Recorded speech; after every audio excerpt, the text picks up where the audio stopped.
Team বাসে সবার গভীর কনসেন্ট্রেশন। খুব স্বাভাবিকভাবে আজকের ম্যাচকে ঘিরেই সব উত্তেজনা। ম্যাচ শুরু হবার প্রায় ৩ ঘন্টা আগেই বাংলাদেশ দলের কোচ আর বেশ কয়েকজন স্টাফ সদস্য আগেভাগেই স্টেডিয়ামে এসেছেন। উইকেটটা পরখ করে দেখার একটা চাপ আছে। খুব স্বাভাবিকভাবেই আজকের ম্যাচকে ঘিরে তুমুল উত্তেজনা মিরপুরের ক্রিকেট পাড়ায়। মিরপুর শেরেবাংলা জাতীয় ক্রিকেট স্টেডিয়ামে এদিনের আবহাওয়াও নিশ্চয়ই ম্যাচের জন্য খুবই গুরুত্বপূর্ণ। দর্শকরা ইতিমধ্যেই মাঠে আসতে শুরু করেছেন ঘণ্টা দুয়েক আগে থেকেই। তবে আকাশ বলছে ভিন্ন কথা। টস হতে পারে গুরুত্বপূর্ণ ফ্যাক্টর, কারণ সকাল থেকেই মিরপুর শেরেবাংলা জাতীয় ক্রিকেট স্টেডিয়ামের আকাশ কিছুটা মেঘলা।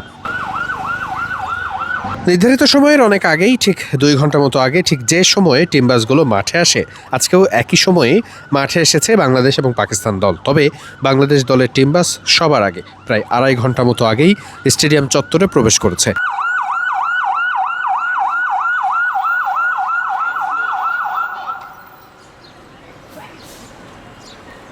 ক্রিকেটারদের বডি ল্যাঙ্গুয়েজ কিংবা মোমেন্টাম সব কিছুই দুর্দান্ত।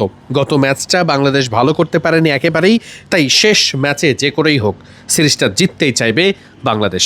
খুব স্বাভাবিকভাবেই 2027 ওয়ানডে বিশ্বকাপে কোয়ালিফাই করার জন্য প্রত্যেকটি ম্যাচের পয়েন্টই খুবই গুরুত্বপূর্ণ। সেদিকটা মাথায় রেখেই নিশ্চিত করেই বাংলাদেশ সিরিজ জিততে চাইবে। পাকিস্তান র্যাঙ্কিংয়ে আছে 4 নম্বরে, বাংলাদেশ 10 নম্বরে। 2-1 সিরিজ জিতলে বাংলাদেশ রেটিং পয়েন্টে এগিয়ে যাবে 1 পয়েন্ট, যেটি নিশ্চিত করেই র্যাঙ্কিংয়ে প্রভাব রাখতে পারে।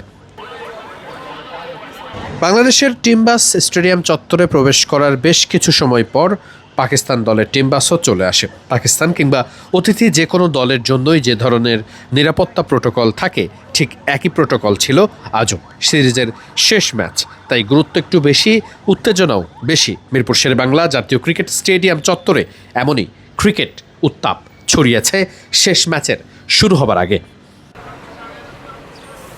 গত ম্যাচে বড় ব্যবধানে জেতার পর পাকিস্তানি ক্রিকেটারদের মনোসংযোগ, আত্মবিশ্বাস সব কিছুই বেড়েছে। খুব স্বাভাবিকভাবেই শেষ ম্যাচে নিশ্চয়ই পাকিস্তান কিছুটা আপার হ্যান্ডেই থাকবে। তবে স্বাগতিক বাংলাদেশ ছেড়ে কথা বলার নয়। নিজেদের কন্ডিশনে বাংলাদেশ ভালো করতে পারে যে কোনো সময়। পাকিস্তানের বিপক্ষে নিশ্চিত করেই গত ম্যাচের ভুল ত্রুটি শুধরে বাংলাদেশ এই ম্যাচে ভালো করতে চাইবে। মিরপুর শেরেবাংলা জাতীয় ক্রিকেট স্টেডিয়ামে পাকিস্তান দলের টিম বাস যখন প্রবেশ করেছে, তখন সেখানে উৎসুক জনতার ভিড় ছিল অনেকটাই। গণমাধ্যম কর্মী থেকে শুরু করে অনেক খেলা দেখতে আসা দর্শকরা প্রায় 2.5 ঘন্টা আগে যখন টিম বাস প্রবেশ করছে, তখনই দাঁড়িয়ে থেকে ক্রিকেটারদের দেখার চেষ্টায় ব্যাকুল। অনেকে পতাকা কিনেছেন। একটা উৎসবমুখর পরিবেশ সবার মাঝে। তবে দিন শেষে বাংলাদেশ জিতুক, এটাই সবার প্রত্যাশা। সবার একটাই চাওয়া, পাকিস্তানকে বড় ব্যবধানে হারিয়ে সিরিজের শেষ ম্যাচে যেন ট্রফি জয়ের আনন্দ করতে পারে পুরো গ্যালারি। মিরপুর শেরেবাংলা জাতীয় ক্রিকেট স্টেডিয়াম থেকে এটাই ছিল এখন পর্যন্ত আপডেট। চোখ রাখুন মিডফিল্ডের পর্দায়।